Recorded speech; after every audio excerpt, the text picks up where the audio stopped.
Hello out there. Welcome to Excel Health Arena. I remain Adiola Adegogi. This time around, we are discussing hypertension. Hypertension is one of the most commonly discussed health conditions around the world. It is a condition that affects the blood vessels, arteries in particular. Now, what are arteries?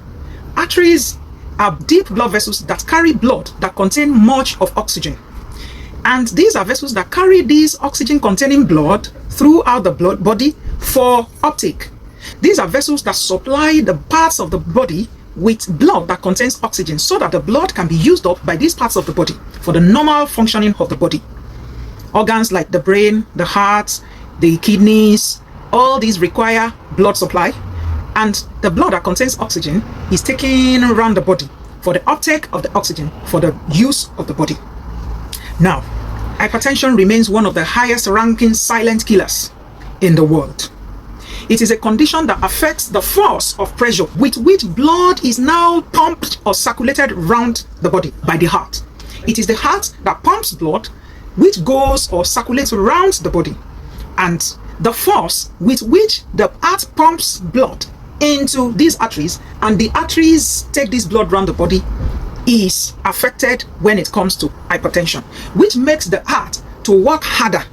Because the force with which blood needs to be taken around the body is consistently high, then it makes the heart to work harder to be able to pump blood.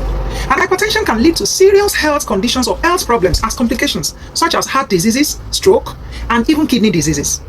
It is often called a silent killer because it frequently has no noticeable symptoms, and it doesn't have these symptoms until significant damage occurs. When there is significant damage or complication, that is when we discover sometimes that the person even has been battling with hypertension. There are various schools of thoughts when it comes to the landmark that will determine a level of blood pressure that can be regarded as being too high. And various factors will have to come into play when it comes to determining the normal blood pressure.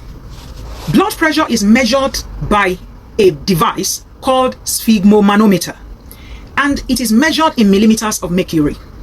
In general, hypertension is a persistent blood pressure that is just around 140/90 millimeters of mercury or above.